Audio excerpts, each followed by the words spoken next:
Welcome to the introductory episode of Let's Talk About Sonic, like all of it, a podcast where two lifelong Sonic fans, me and my friend Mitt, talk about all of Sonic the Hedgehog, because there's just a lot to talk about, and we talk about it a lot. I'm Crepe. I'm joined today by my good friend, co-host of this podcast, Mitt. Hi, I'm Mitt. I also like Sonic a lot. He's pretty neat. He's a neat little guy. Today, on this introductory episode, I think we're going to talk about the stuff about Sonic that we think is the neatest. And, you know, as lifelong Sonic fans, that's a lot of things.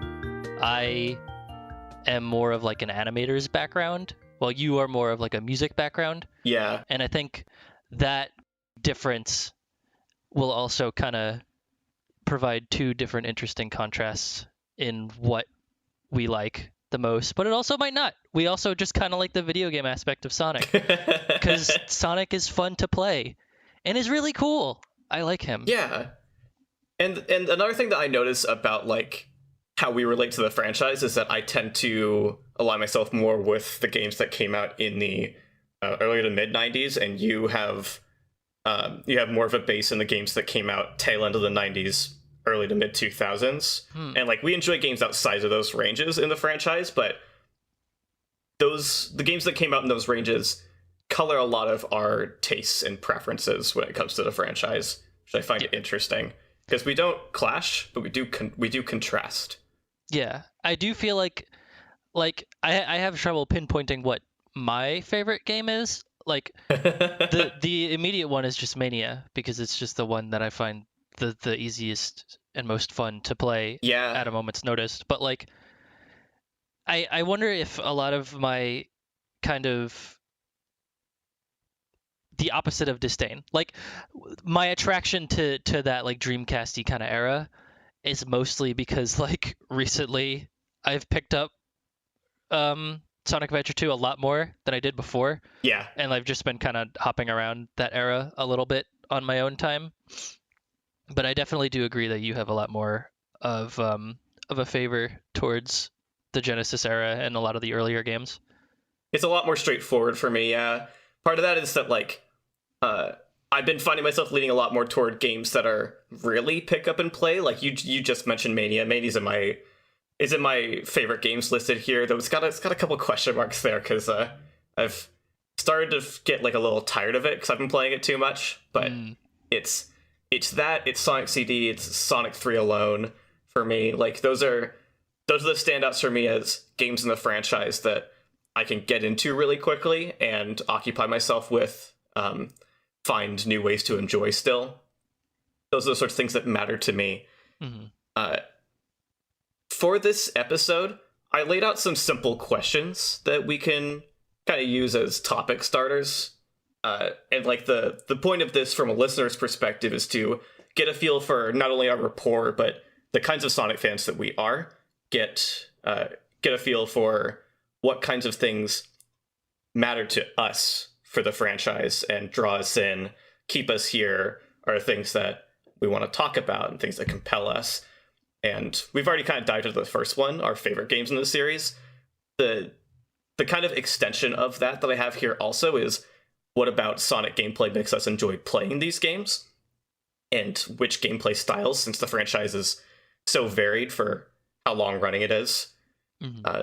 Again, for me, it's like real simple. A lot of it for me comes down to the little physics tricks you can do in the Genesis titles, the 2D titles that are not on the Genesis as well, like the advanced games, the Rush games. Even Unleashed has this aspect to a degree in Generations. And in the early 3D titles to a much bigger degree, Sonic Adventure 1 and 2, things like using your speed combined with an incline to jump higher, or your speed with a decline to gain more speed when you leap off of it. Those things I find really interesting and continually engaging, because you can always find new ways to make use of them within the level design that the franchise gives you from game to game. I kind of like the thrill of it. I kind of just like going fast. I like Sonic as a platformer a lot. Yeah.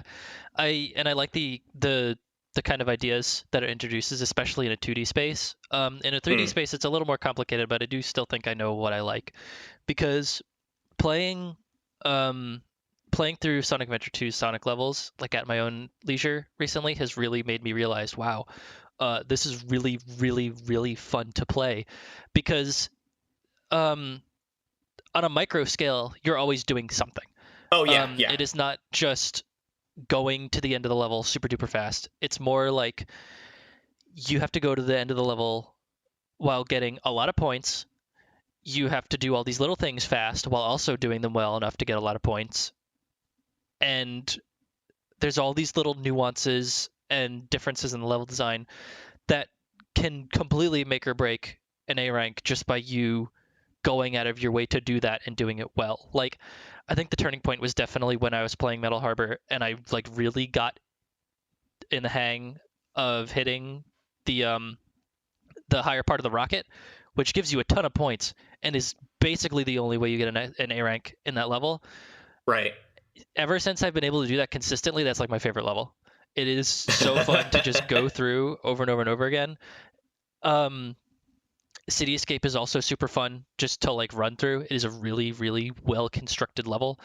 And I think it offers something that a lot of conceptual 3D Sonic games don't really tap into, because I don't think necessarily Sonic is just about running fast, it's about going fast, which sounds like a pointless distinction, but it's like if you're playing a game like Spider-Man PS4, you're not necessarily fast in that game. Like, you're not Sonic fast. You're not running around super duper fast, covering a lot of ground quickly. You go quickly in that game by doing a lot of little things, doing them well, knowing when to do them, and stringing that all together in a way that feels good and works. And that's something that Sonic Adventure 1, and definitely more so in Sonic Adventure 2, got into. Right. I used to be a Sonic Adventure 1 person a lot more than I am now, because it's definitely a lot closer to the 2D games. But like, I think the value in what was added to Adventure 2 with Sonic's gameplay has really stuck with me a lot more. What do you think? That got me thinking about specifically how I see that in the classic 2D titles as well. Like, what you're describing is basically a feeling of like fluidity and flow, right? Of chaining together actions in a way that allows you to breeze past obstacles, breeze through obstacles, reach the end of the level faster and smoother, primarily. Smooth play will get you better results than the sort of like hectic, desperate play that you would think about if you're imagining a game where you're trying to go fast. Yeah. Like, I've seen a lot of people who've made long form videos on classic Sonic games, like The Geek Critique, Shame, King K, talk about the fluidity of those games, how you can seamlessly move from gaining speed in one direction to transferring it in another direction to landing on a platform in a way that allows you to move quickly again. Like, it's not start and stop. Yeah.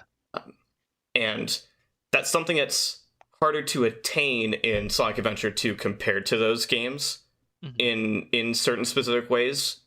But once you reach the threshold that Sonic Adventure 2 wants you to have and like understand the gameplay, it's like even more seamless than any of the 2D games were before then. Yeah, for sure. That's definitely... Oh, sorry to cut you off. Oh, it's fine. I was just gonna say I need to revisit Adventure 2 because I haven't played it in a long time. Yeah, because like I got back into it because of the randomizer, and doing randomizer stuff is like, okay, that's fun in its own right. And then at one point, because it has all the options to like who you could play as, I thought, man, I'm really in the mood of just playing as like Sonic and Shadow and nobody else. And it wasn't as fun as I was expecting, because I think the best design levels are the ones that are distinctly for Sonic and Shadow. So like, playing as Sonic does not necessarily make Mission Street a more fundamentally fun level. But yeah, like Sonic Adventure 2 definitely has a way, I guess, higher, but it would feel more appropriate to say different, like a very different skill floor than different. the other games, especially. And I think that it's a very different, like, kind of like a gate. It's a different kind of gateway into playing that game than it is any of the other games, in such a way that, like, it being so score focused feels right for Sonic, but it is not something that any of the other games really lean into. Like, a bunch of other games have ranks, but, like, if you're looking at Sonic Generations, the ranks don't really mean anything. Like, you're gonna get an S rank as long as you don't die. Yeah. So even though you're not really playing for the ranks feel good to get in Sonic Adventure 2. And I can also see the opposite, where it's like, man, the game just handed me a really bad rank, and I was really trying my hardest. This doesn't feel good. And I understand that, and I agree. I mean, my solution would just be to have options, but that's a whole other discussion for another day. But the point is, I like ranks. I like them being there, and that I will acknowledge that is because I am a skilled enough player to get the fulfillment out of the ranks, but they are definitely not for everyone. Well, the other thing with the ranks is that they lean way heavily into a design philosophy that Sonic was built on to begin with, which is replaying games. Yeah, for sure. That's another big talking point that I care about a lot, especially more in recent years, in regards to classic Sonic games, is how more than ever the games industry is not interested in giving us game experiences that are short and intended to be replayed over and over and over. Like, that being where the fun and enjoyment of the game comes from primarily, is seeing your skills of the game get better as you try and try again, seeing that reflected in the time it takes you to beat levels, how it feels to play the levels, how readily you can anticipate obstacles you haven't seen yet. That's big for the Genesis Sonic games. You develop a reflex the more you play them, that allows you to play even new 2D Sonic games, like when Mania came out, with the exact same level of finesse as you would have with Sonic 3 if you happen to have played through that game like 100 times. It gives you muscle memory that makes sense with the kind of level design that it has. And that's just what we know from developer interviews after Sonic 1 came out. We know that a lot of the intentional design behind that game was not in response to Super Mario Bros. 1, but as like an offshoot of the design of Mario 1, where you can play that game and get better at it the more that you understand the layouts and the enemies and the obstacles and the way that Mario controls. Yeah. You can beat it really quickly these days. Not even talking about speedrun level, where they've managed to bring the speedrun world record for Mario 1 using warp pipes down to below 5 minutes in the last few years. Like, not even talking about like the highest level stuff. If you play 2D platformers and you go and play Mario 1 for the first time, you could probably beat it like a couple hours. It's a very short game, and the way you get more out of it is you play it again, and you play it better, and you feel more fulfilled for playing it better. And that's the exact sort of thing that the ranking system in Sonic Adventure 2 and onwards is supposed to be a design iteration of. It just mostly feels that way in Adventure 2 more than games that came after it. Yeah, it's Sonic Adventure 2 is giving you gold splits, so you don't have to set it up for you. Yeah, pretty much. I like that comparison. It's interesting how, because I've been trying to encourage some Mario gamers under my Super Mario Discord wing. So, like, something I've caught on to is that a lot of people don't have the patience to learn Sonic, and it's kind of had me understand and learn that the main philosophy is very like arcadey, like Hmm. just it being so as replayable as it is, that kind of game design is very arcadey, where you have to play it over and over and over to really learn it, and it's not like immediate understanding. You learn everything on your first go, and then the game just throws you in, which is what um, newer Nintendo games and newer Mario games do. Is they give you everything you need to play the entire game up front, and then they kind of send you outside. Right. I don't care for that much. Like it works for like Mario and Zelda and all that stuff. Um, but it's not the only kind of game design. Like people have straight up questioned in conversations about Sonic, um, is this good game design to like have it be set up this way?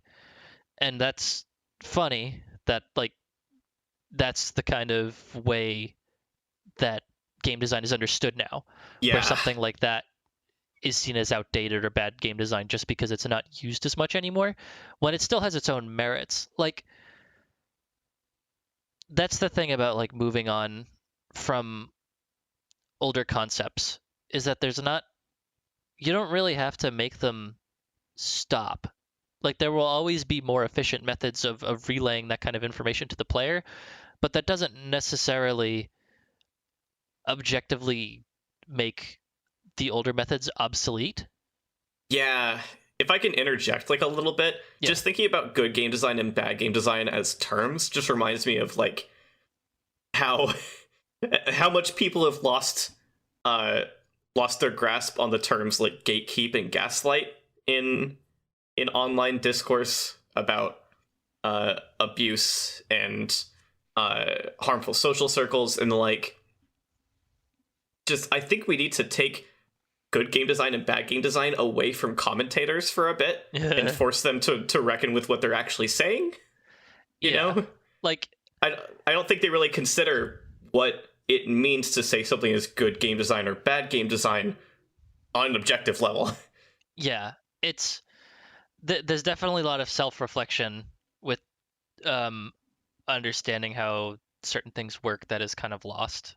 Um Sonic is definitely no stranger to people not understanding how his games work, Oh, or true. even like a game commentator's first experience with a given Sonic game being the worst port of it. Um, but yeah, like it's something that's definitely gotten me more and more frustrated with Mario over the years. Is we're stirring the pot early. Um, we got to let them know the kind of people we are. This is where yeah, it's at. I listen.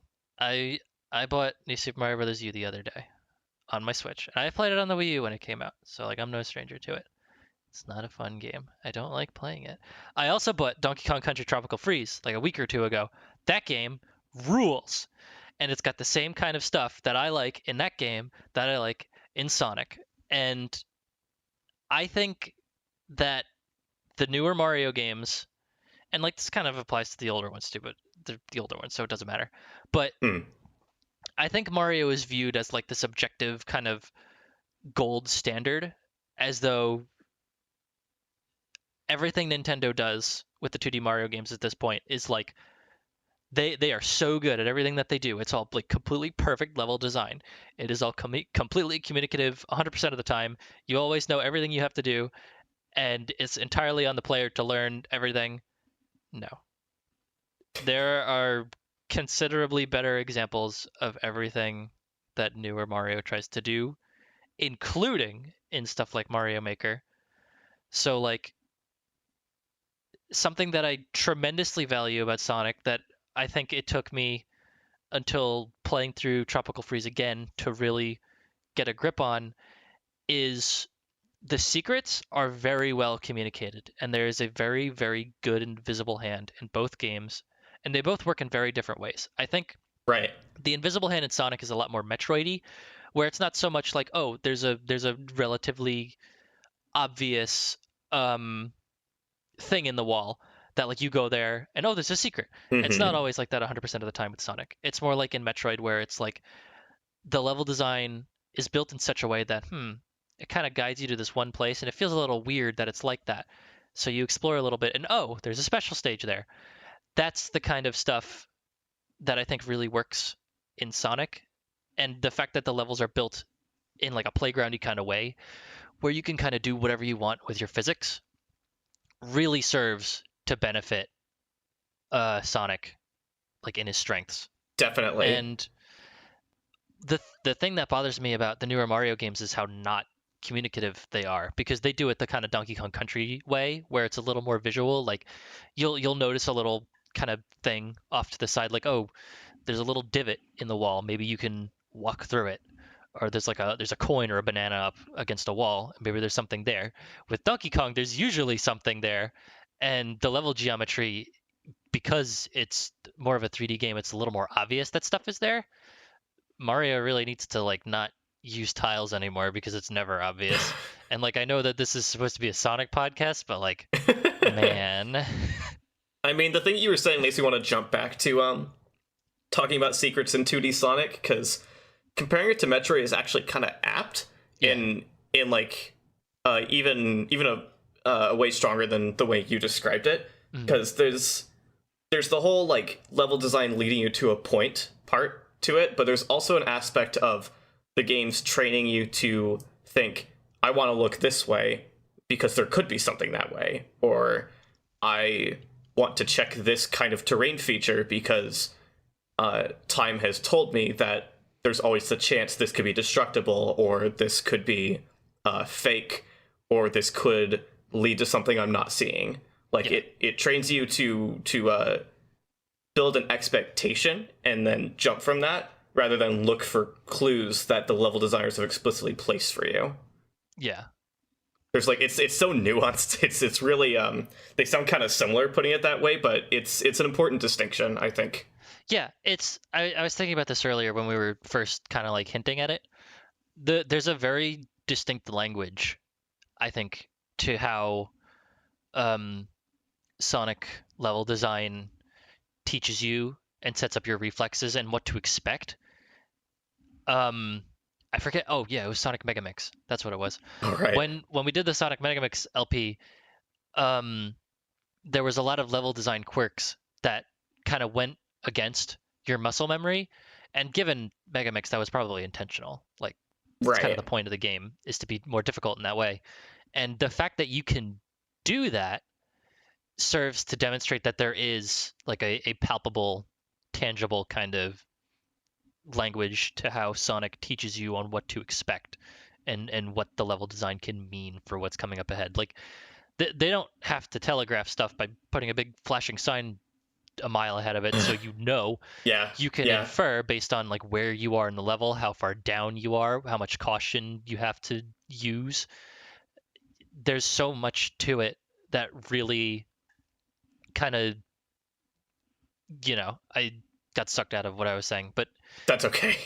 It is good. I know where you were headed with that. Yeah. I also want to say that this is why Sonic level design and bottomless pits, at least in the 2D games, are fundamentally incompatible. Yeah.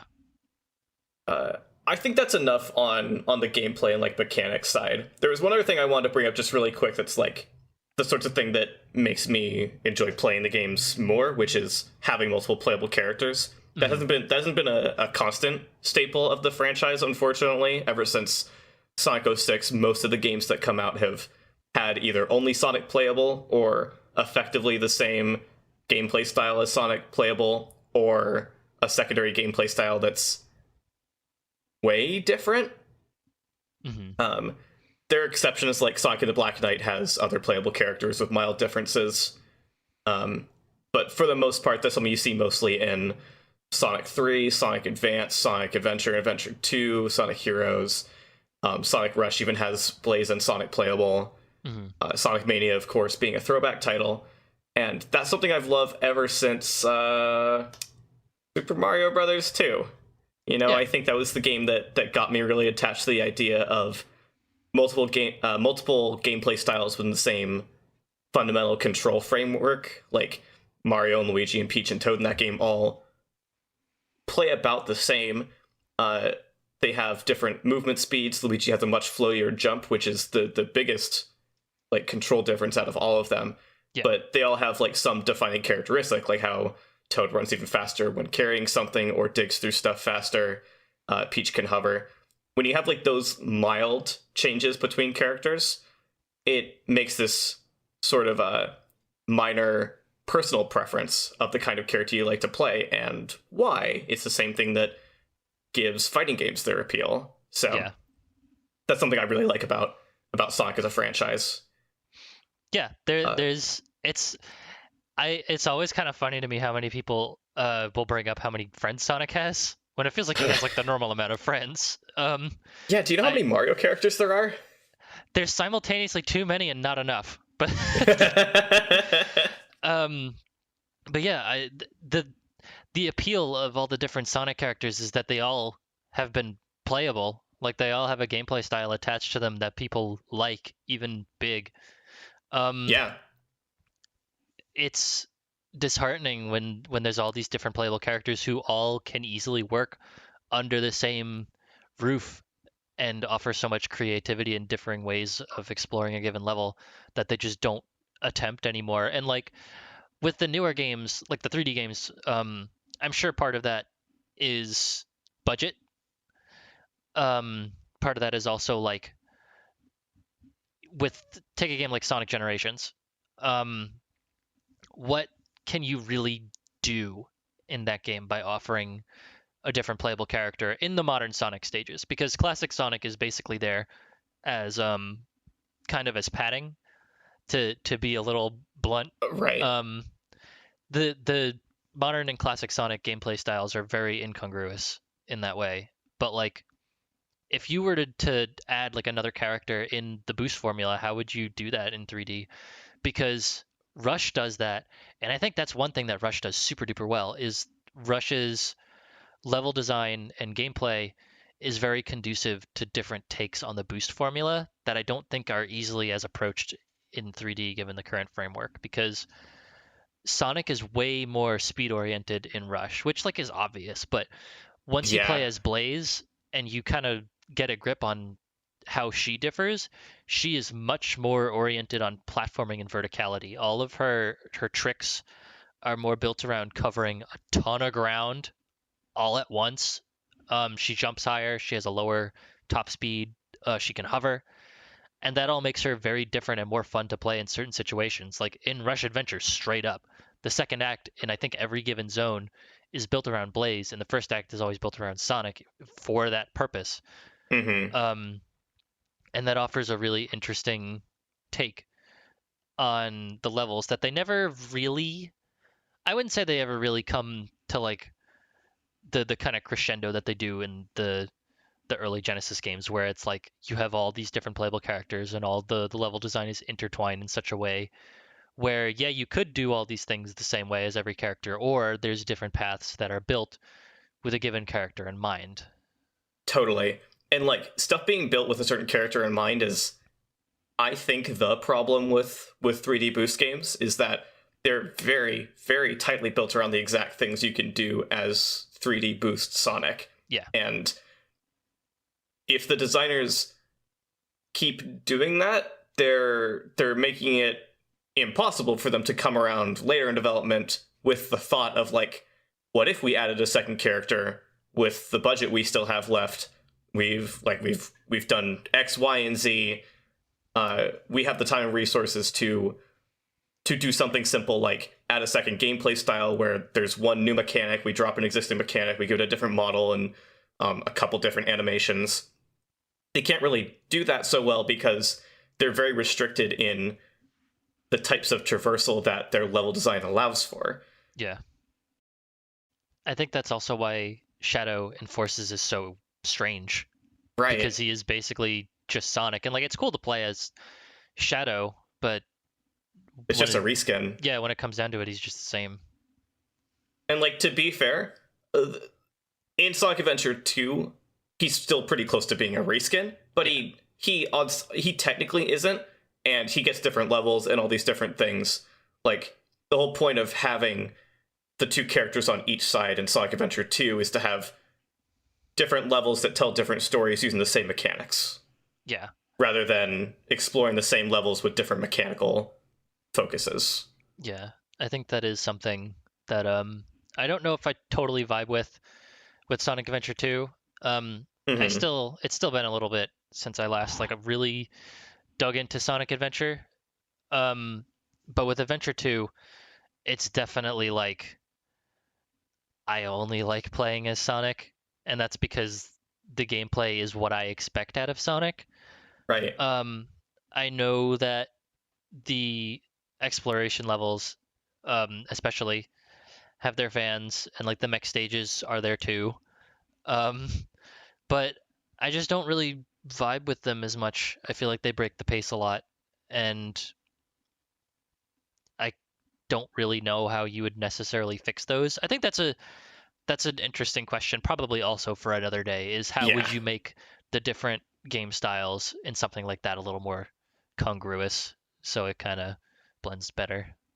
definitely. That's the sort of subject I'd love to do some real thinking on before we sit down and talk about it. Yeah.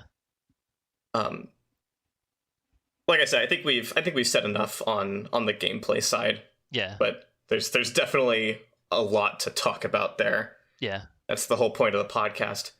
Um, the next thing I was curious about, and I especially want to start with you on this, what made you gravitate towards Sonic as a franchise, and maybe also when? Um, I forget which was the first Sonic game I ever had. It was probably Adventure DX. It was either that or Mega Collection. So like either way, I was starting well before my era.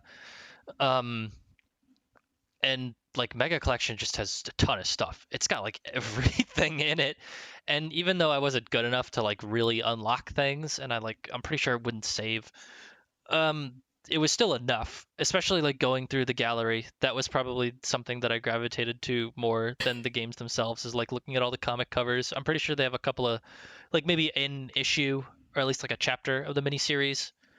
It has all the FMVs from CD Yeah. in there, and those were all cool. And that was when Sonic X was airing too, but like it was on the Fox box at God knows when in the morning, so forget that. Um, but I think it was mostly just that sort of stuff. I had my foot in the door with Sonic, I think a little more than I did with Mario.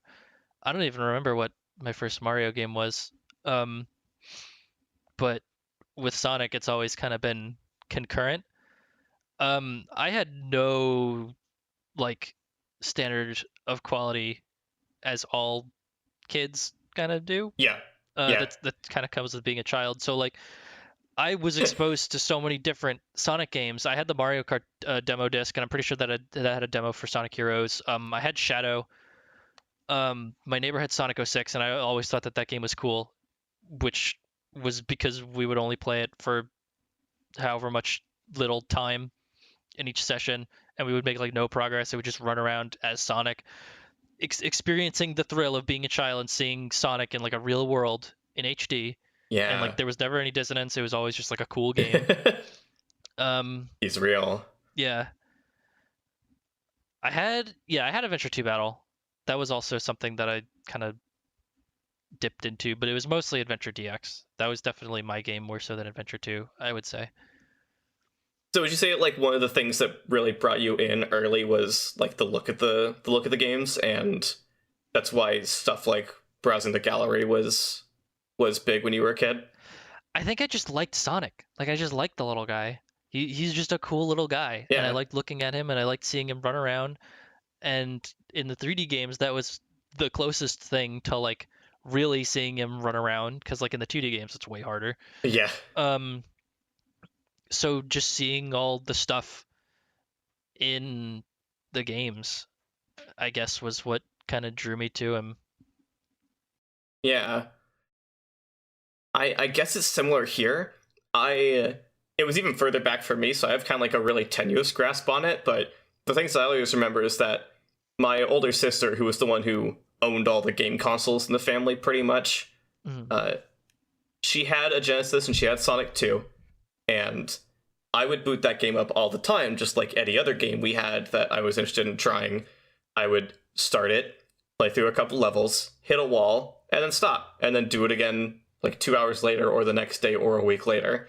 That would just be my routine. Yep. I was one of those kids who would ask the older sibling to come over and help them get through Chemical Plant Act 2, and then also the entirety of Aquatic Ruin, and then as soon as we hit Casino Night, be like, okay, can I have the controller back now? Yeah. That sort of thing, because it was scary and it was hard. For reference, I was also that kind of kid who asked the older sibling to help me with Touch Fuzzy Get Dizzy because I was scared of the dizzy mechanic. That's understandable. I was afraid of most of the games that I played. Mm-hmm. I don't have any memories of this with Sonic. I do with Mario. I'm sorry I keep talking about the forbidden one.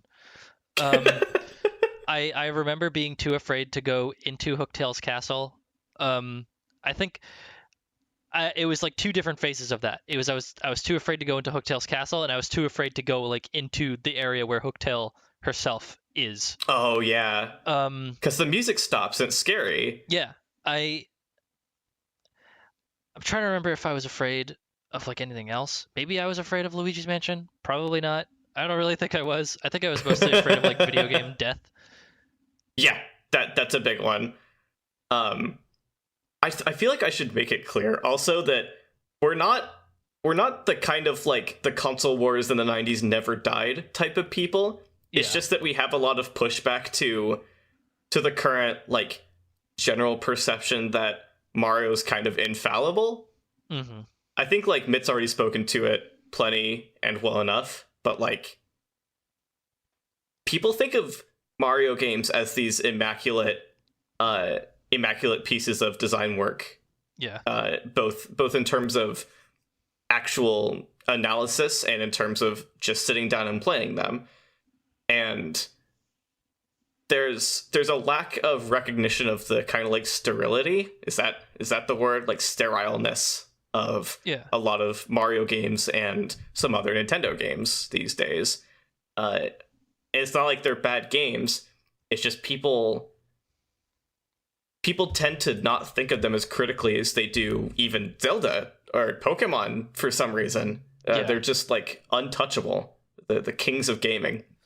Yeah. And it's that in combination with the whole sentiment of, oh, Sonic the Hedgehog lost, right? Like Sega as a company died at some point and is still here. Like that's a real thing a lot of people just think, even if they wouldn't say it that way. It's very reductionist to not just Sonic as a franchise in its current existence, but like what actually happened to Sonic at the turn of the millennium and then later midway through the aughts as a brand.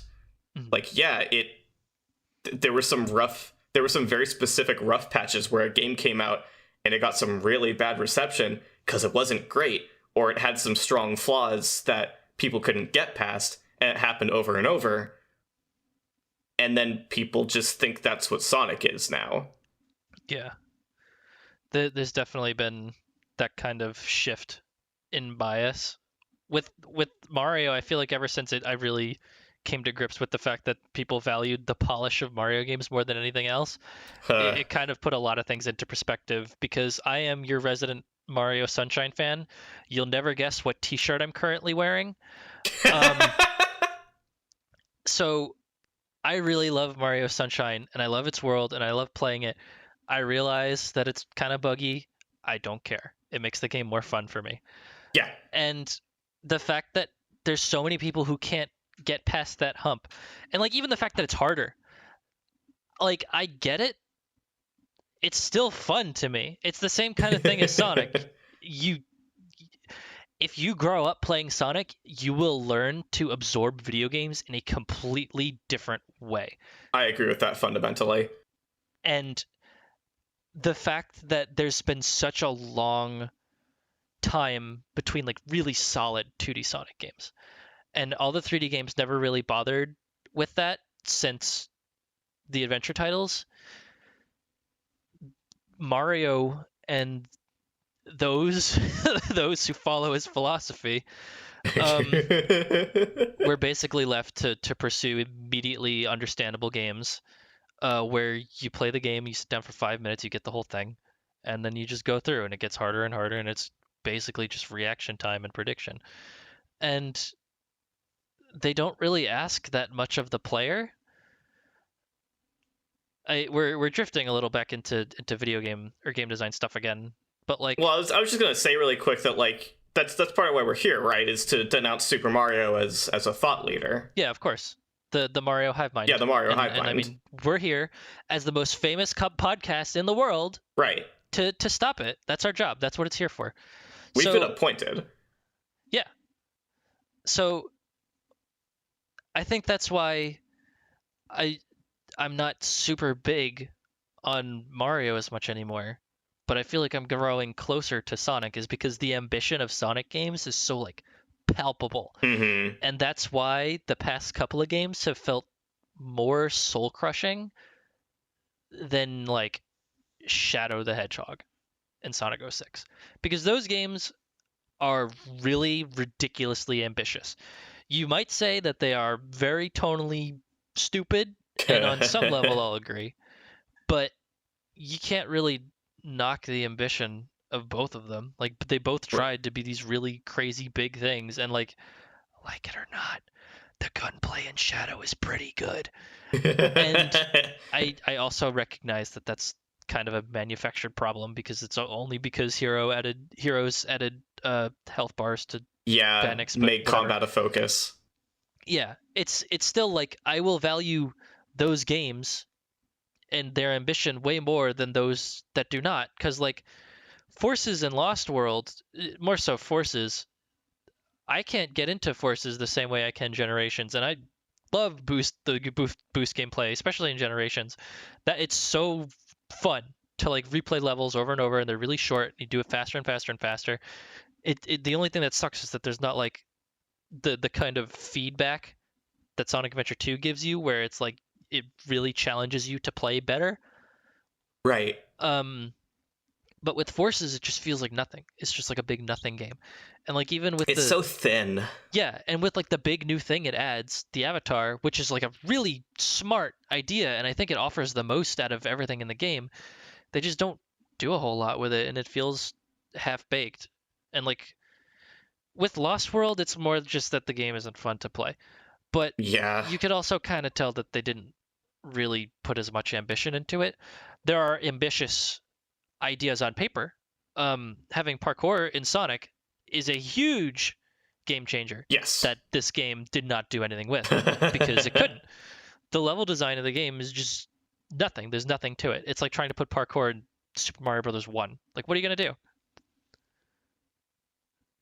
I'm going to use Lost World as a segue, honestly, because the other thing that's big for me about Lost World that just makes it uninteresting is it looks so boring, like all the time compared to other Sonic games.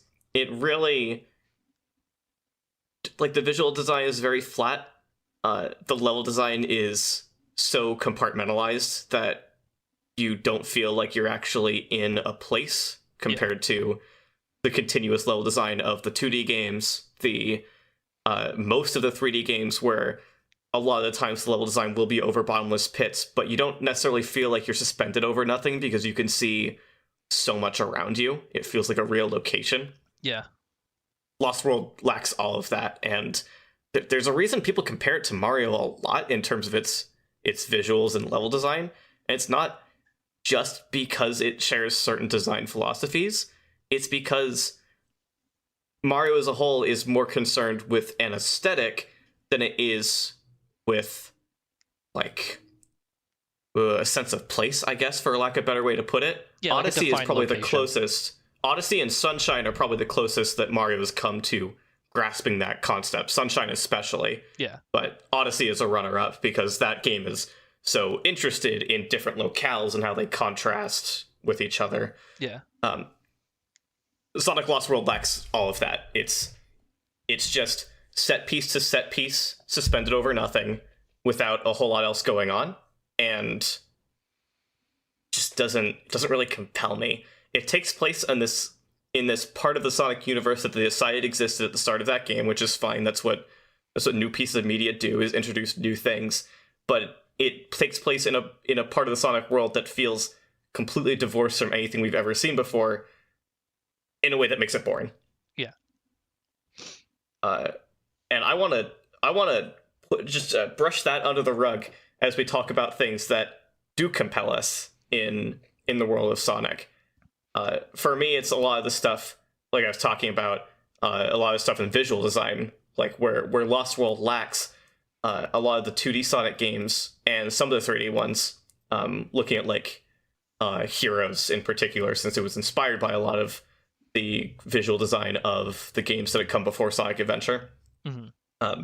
Use a lot of abstract visuals, where like instead of having clearly defined grass and ground, it has these stripes of alternating shades of green for the grass. It has just squares of alternating shades of brown for the dirt below. That gives the world a really interesting character and unique look that other games weren't doing. A lot of people have made the comparison to the Art Deco artistic movement. Mm-hmm. Sonic takes a lot of inspiration from geometric design, Art Deco design in its buildings and landscapes. It's interesting to look at stuff like that and think about how there are objective qualities to it that are somewhat timeless, but then it's also firmly rooted in design sensibilities from a decade before, 2 decades before Sonic 1 came out. Mm-hmm. Yeah. I just love the way these games look most of the time, even when they're not doing that sort of visual style, like in Unleashed. That game is heavily realistic, and not to a fault like Sonic 06 is. It's a beautifully rendered realism that has stylistic lighting, stylistic proportions, but is still grounded in a firmer sense of reality through textures and buildings, real life inspired locations. That just looks great. It's a stunning game visually, and it's stuff like that that can make me look at a game and be like, I want to see more of that. I'm gonna sit down and invest time into it to see more of it. I think It's a big thing for me, at least. Yeah, I also definitely really value that. It's funny because I don't really think too much about like the art style side of Sonic, even though I am an artist guy. Uh-huh. I don't know. I definitely do agree on like every point. It's just not something that I super duper think about very much. Is there something that like that you would think of that? Is there something that you can think of that represents what you find interesting about the world of Sonic the Hedgehog, whether that's from game to game, like in a specific title, or something more general? I like how everything is in a relatively defined world, and that is how I can stomach going to Green Hill 10 million times. Especially when it's like you go to Green Hill and it's like fun. It's fun to be there because there's things that you associate with Green Hill that you just like to play, and I think Sonic Mania got that. I mean, Sonic Mania got everything right. So, obviously, Sonic Mania is gonna sit there and go, okay, well, we got to go to Green Hill Zone again. So, what is the stuff in Green Hill Zone that makes Green Hill Zone fun? And that's what they do about all the zones. What about Stardust Speedway makes going to Stardust Speedway fun? And they took that and they added more stuff onto it from other zones, like Marble Garden. There's stuff from that, and I think that's what makes a lot of the zones iterations in Sonic Mania really feel like they're really plussed out. Like, I love everything about the Sonic CD zones in Sonic Mania. They are just excessively fun to play. And they like, look great and sound great too. Yeah, exactly. Especially the CD stages. So the way that gets expanded upon, especially with like Green Hill Zone Act 2 in Mania, that's the side of Green Hill that's new. It's still Green Hill, but it's very new.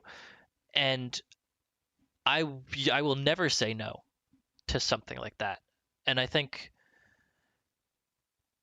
stuff like that for like a lot of zones would be super interesting. I would like to see how Emerald Hill gets expanded upon, because like I miss Emerald Hill. It's a very cool aesthetic, and I like the meadow in the background, and that's such a very it's cool. It's nice to look at. And Yeah, it has its distinctions from somewhere like Green Hill. yeah, I'm pretty sure Sonic 2 doesn't Sonic 2 take place on like a completely different island from Sonic 1? It does, yeah. Sonic 1 is It's South Island. Sonic 1 is South Island and Sonic 2 is West Side Island. Right. It's because like my brain would be like, oh well, you put Emerald Hill as like a part or like a subsection of Green Hill, and that's how you expand the world. But two different islands, so you can't really do that. But having world expansion like that is something that I want to see more of. And like Sonic Forces kind of did that, but whatever. That's why Sonic Generations is cool too, is that it reimagined a lot of existing zones and put different kind of contexts on everything. All the Act 2 zones that Sonic Mania introduced are very, very good, and I like seeing that, and I want to see more of it. I agree. Kind of jumping off that too, just to talk about CD. I also like that Sonic as a franchise has a lot of fantastical elements, even ones that are built in a real-world realism, like the fact that so many Sonic games have Sonic going to space. Yeah. The way this executed is never realistic, but it is a thing that exists in our world, and it's been within reach to us for a long time, so it's not that special, but it's this sort of interesting setting thing that Sonic does, just having it be normal that he ends up there so often. Yeah. I like that in Sonic CD, they introduce this smaller planet, which doesn't orbit around the larger planet that Sonic's world takes place in, but it's in that solar system, and it's like a whole century, it comes into really close orbit with the planet, and it's possible for someone to just jump up to it, like just go from one gravitational pull to the other, because it's just big enough that it can pull things in with its size. That's just kind of cool. Like, that's also based on real things to an extent, in that we know there are other planets out there. We know there are other dwarf planets out there. And if we lived in a world where we were a lot closer to another planet, well, stuff like that wouldn't happen. We'd have collisions. But, yeah. You know, it's still like expanding on real world concepts in a way that makes them feel more magical. I find that interesting. Yeah. There's just a lot about Sonic CD that I love as a whole. It adds a lot of interesting things to the world, not just in terms of setting, but in terms of characters too. Yeah. Like Metal Sonic, who is the coolest Sonic character to ever exist. Sure. See, there's no argument there. It's just the truth. I like Metal Sonic. Metal Sonic's really good. He's awesome. This is now the Metal Sonic tangent. Okay, go for it. I'll let you go. I'm not gonna come back. I like Metal Sonic, and I wish that like modern classic Metal Sonic looked a lot like the CD one, because he's so cool in CD. He looks so good. I like Metal Sonic a lot. I'm glad that they still do things with him. He's right. He's not a dead character. Yeah, he's such. It's interesting that like it's interesting that the modern Metal Sonic is a completely different kind of cool than the original Metal Sonic, because like the original Metal Sonic is cool because it feels like he could just kill you. It's such a sleek design, and like that's kind of the thing with everything in CD, is that everything is very sleek, especially the Badnik artwork and design. And that's something that I really, really like about CD. I feel like it really nails that aspect of Badnik design. Like, my favorite Badnik designs are like CD, 3, and I guess kind of 1. I'm not super big on 2 because like they're cool in 2, but they're very mechanical in 2. I just like I don't know how to describe what it is I like about the 3 and CD Badniks so much, but they're all very cool. I would say the Badniks in 1 and 3 have an amount of like personhood to them that that the designs in Sonic 2 don't have as much, and the designs in CD have in a different way. Yeah. Like, the designs in CD, like you said, are really sleek, and they have this sort of like personability through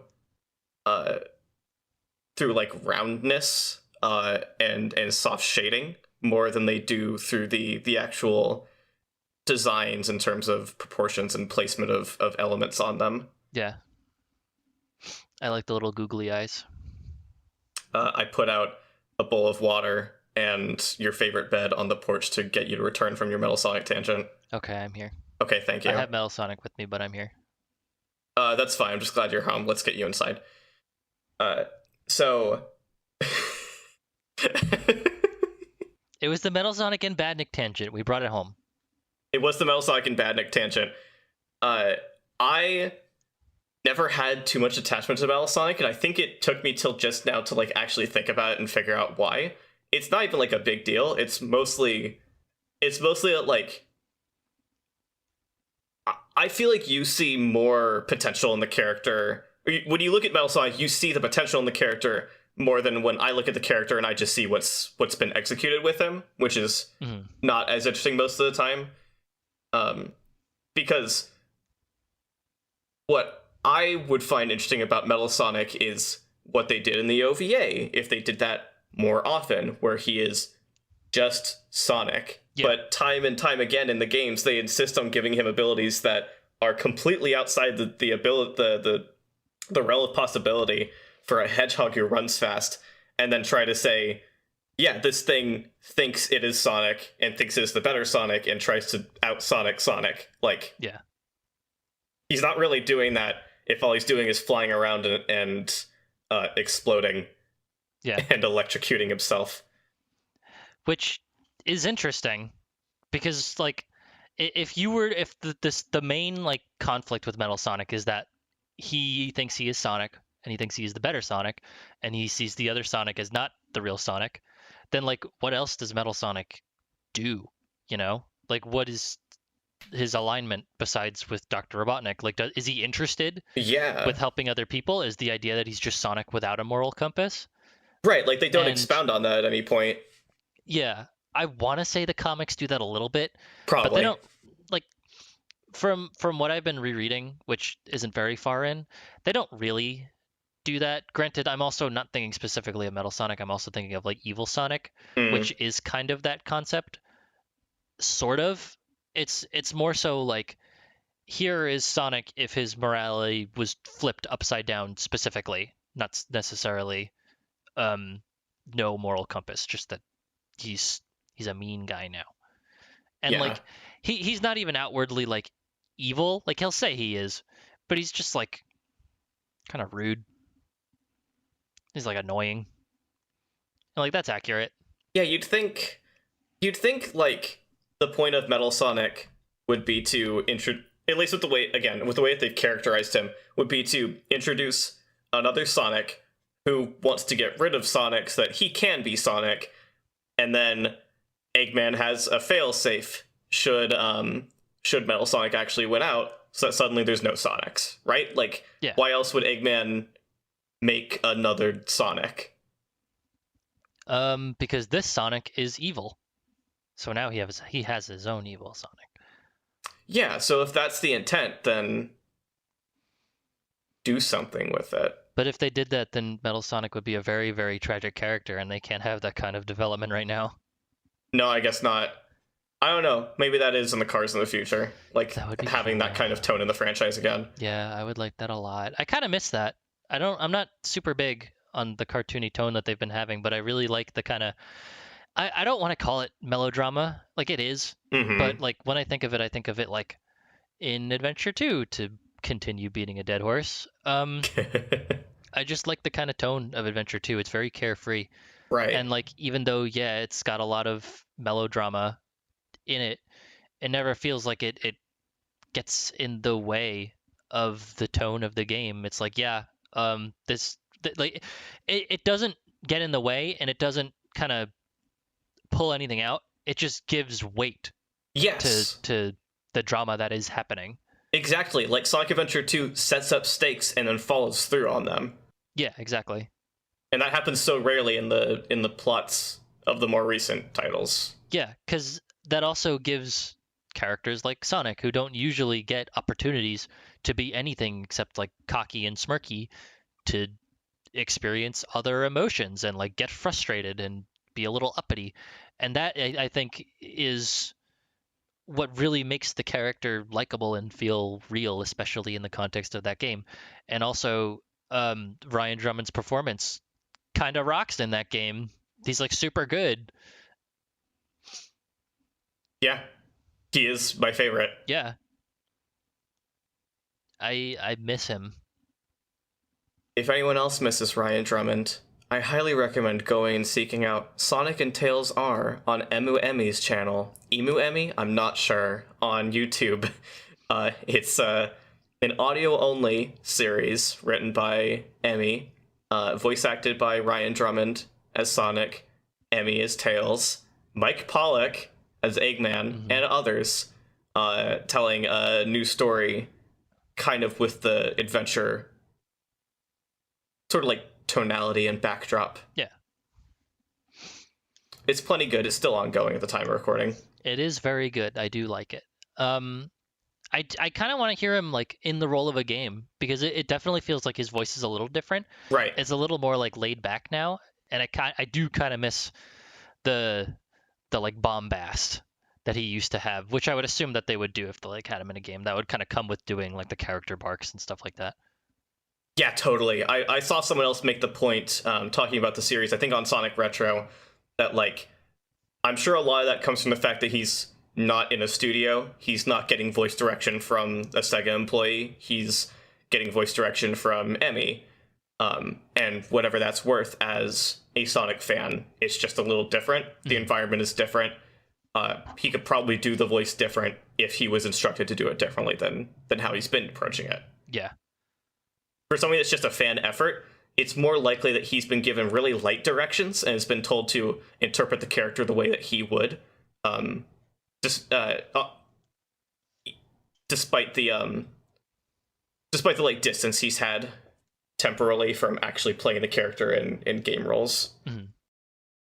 It's interesting how many people are still like, everyone wants to voice Sonic again. Like everyone really wants to voice Sonic. Yeah. It's so interesting to me how all of the ex-Sonic voice actors, all of the previous Sonic voice actors are like, yeah, I would love to voice Sonic again. Like, it must have been a really, really good time. And like, I'm so, I guess, poisoned on like the thought of the managerial aspect of it being a nightmare. But I guess even despite that, if that's a problem, it's still just like a lot of fun to voice Sonic, and like I could see why. Yeah, Jason Griffith was showing interest again. Mm-hmm. It's wild. We are... Yeah. Is there anything else about Sonic you want to talk about today? That we haven't talked about yet? I don't know. I think I got something. Oh? Well, then you go. Go for it. Sonic the Hedgehog as a franchise has my favorite music in all of gaming. That is very true. Bar none. I think I'm inclined to agree.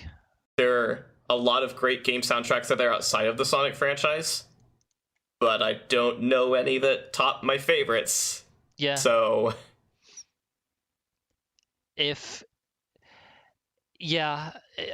a franchise, yeah, it's kind of just Sonic. I can't really think of anything else. Like on an individual basis, like yeah, sure, Streets of Rage 4 is a banger. yeah, but that's like it's one game. I'm not really super well versed in the other soundtracks, but I feel like even then, where does it compare compared to Sonic 3D Blast on the Genesis or Sonic CD? Or Sonic Adventure, or Sonic Adventure 2, or Sonic Heroes, or Sonic Unleashed. Yeah. I can only think of one, like, I can think of, just like one semi-mainline Sonic game with a soundtrack. Oh, sorry, two. I'm so sorry. Vert's not going to be happy to hear this. I can think of like two semi-mainline Sonic games with soundtracks I'm not like that interested in. There's Secret Rings and Black Knight. But that's like it. That's it for me. I have nothing to contest that. I am your resident Sonic Spinball soundtrack liker. So do whatever with my opinions that you want. I don't care. Um, I like Sonic Adventure 2's Shadow levels a lot. Sonic Adventure 2's Sonic levels are okay. And then like selectively, Knuckles and Rouge. Don't really care for Eggman or Tails' themes. Yeah. With Sonic Adventure 1, it kind of comes and goes because like it's all the same music no matter who you play as, which Right. like it makes the soundtrack feel very one note despite the fact that it's all very varied. Yeah, totally. It is super varied. It's probably the most diverse soundtrack in the franchise, maybe Unleashed right after. Yeah. But it's still I wouldn't say that I like enjoyed listening to more than half the soundtrack outside of the context of playing the game. Yeah. I haven't spent as much time personally with Unleashed to really have like a big stake in its soundtrack that much. My go-tos are always like Mania, CD, Yeah. sometimes Spinball, sometimes 3. Definitely Rush. Yes. I'm surprised it took us that long to get to there. Yeah, I should have mentioned Rush a lot sooner. Rush's soundtrack is very good. I kind of wish that Rush Adventure was more like that, but I guess that's kind of like the whole tone of Rush Adventure is that it is very Right. like it takes like a very distinct sidestep from the aesthetic and presentation of Sonic Rush. Now, I fancy myself a bit of a how you say connoisseur of game music. Not to toot my horn too much. But I know a lot of names. Mm-hmm. I spend a lot of time keeping track of game composers I'm actually interested in. So like I know you mentioned Streets of Rage 4 earlier. I know offhand the composer for that game. Except actually I'm blanking on his name right now, so it's a great time for me to go over to where I have the music in Foobar. Olivier Derivière, French composer. He did most of the music for that game, but there were a lot of guest composers. They had a guest composer for every boss theme, and they even got back the original composer for the franchise, Yuzo Koshiro, to do a handful of songs. 2 boss themes, 1 level theme, the character select theme, and the title theme. So I like to keep track of game composers I'm interested in, and I know that ever since Sonic 06, Tomoya Otani has been a primary composer for the franchise. Hideki Naganuma, the composer for Jet Set Radio, did the music for Sonic Rush, but Tomoya Otani did the music for Rush Adventure. And it's easy to tell that he was trying to emulate Naganuma's sound a bit for Rush Adventure. Yeah. But he doesn't quite land it. It's okay in its own right, but it's a bit of a like it's a bit of like a letdown soundtrack for me, even though it's still pretty good. So I don't like it that much. Yeah. It's on like a different tier from just not having the interest in the storybook game soundtracks or say like most of the Game Gear Sonic games. Yeah, for sure. I think I definitely agree, especially on the Rush Adventure front. It's interesting. It feels like Sonic Rush's soundtrack, but with no teeth. You know? Yeah. It's way more softened, or not softened. It's what's sanded down. I was looking for sanded down. Yeah, that's definitely true. Because like, it's definitely nowhere near as sample heavy, and that it kind of impacts the gameplay a little bit, because I would definitely say that Sonic Rush's soundtrack is very important to the feel of the game, because it's like the very sample heavy kind of super, I don't want to say funky.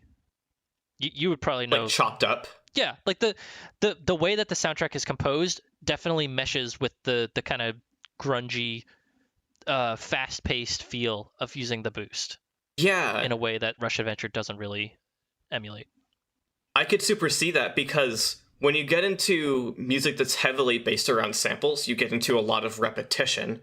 And that's something that Naganuma works with really well, is repeating sound samples to make interesting rhythmic patterns to create interesting tonal patterns. Even I would say, like, in Rush Adventure soundtrack, the song that comes closest to that is like Sky Babylon. Yeah, for because sure. it opens up with the sampled vocals that are all chopped up, mixed together in a way that's reminiscent of stuff that Naganuma has done, like Sweet Soul Brother for Jet Set Radio and a couple of specific Rush tracks. Mhm. It kind of hints at the rhythmic quality that Naganuma's sampled style works well for when it comes to Sonic gameplay. Yeah, definitely the level themes, I think, kind of take the biggest hit with Rush Adventure, but like when you're in a vehicle or pretty much any boss theme, like especially Johnny and Captain Whisker, Yeah. their boss theme is wild. Whew. Did we both stop just because the music we're listening to hit like a really good note? I stopped because I ran out of things to say, but I did notice that. That's why I stopped. That's why I didn't pick up with anything. Yeah. I think, like, my last thing that I want to say on the music front is that the reason I praise Unleashed soundtrack so much is that, like I mentioned, it's very varied, but the more important thing is that it's varied in a way that matters for the game's structure. That game, for anyone who doesn't know, was called Sonic World Adventure in Japan. I'm not sure if it was in any other regions, but it was at least called Sonic World Adventure in Japan. Yeah. And that's a much more evocative title for the core conceit, or at least half of it, I guess, because Unleashed is an evocative title for the other core conceit of the game. Whatever, it's a bit of a dichotomous game, but a big part of Unleashed progression and structure is built around going from part of the world to part of the world to part of the world. You explore different regions on the planet, all of which are inspired by real world regions. There's a place there's a place set in something akin to the South American rainforests. Not rainforest, jungles, South American jungles. There's a place that's effectively just New York City. Yeah. There's a place that's inspired by China. There's a place that's inspired by actually, I'm not sure what icy region it's inspired by. I'm kind of geographically challenged. There's a place inspired by Disney World. Yeah. The point being that it's a game about locales and what makes them distinct and different, and the music accentuates that at every turn. Doing stuff not just like emphasizing different tonalities, emphasizing different melodies, emphasizing different chord structures. Like, that's all kind of stuff you would expect, I would think. It goes beyond that and uses wildly varying instruments and timbres for each part of the world to give them their own unique personalities. And then it also does another thing I really like, which is the day stages have like the same sort of instrumental quality and tone to them as the night stages in terms of music, but the day stages are faster and emphasize repeated sampled drums, sampled instrument lines, and the night stages tend to be slower paced and use live playing, live instruments recorded.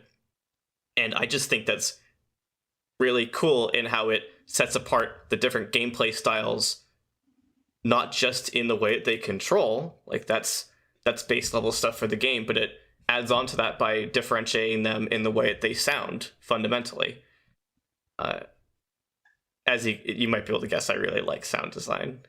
It's important. It's like half of Sonic's whole shtick. It's going fast and having good music. It's like half of Sonic's whole shtick. It's really important to games design and doesn't get talked about enough. I intend to bring that conversation up a lot. And that's good. But yeah, I love Unleashed soundtrack, and I love like the Sonic CD soundtrack a lot, just for similar reasons, honestly. The fact that it has the music for each different time period in each zone and keeps them with consistent melodies and progressions, but different arrangements, different tones, different speeds, different instrument sets. It's really cool. I love stuff like that. Ask me about the Undertale soundtrack. It's going to be very interesting whenever we have a whole episode dedicated to Sonic CD, and then we have to talk about the US soundtrack.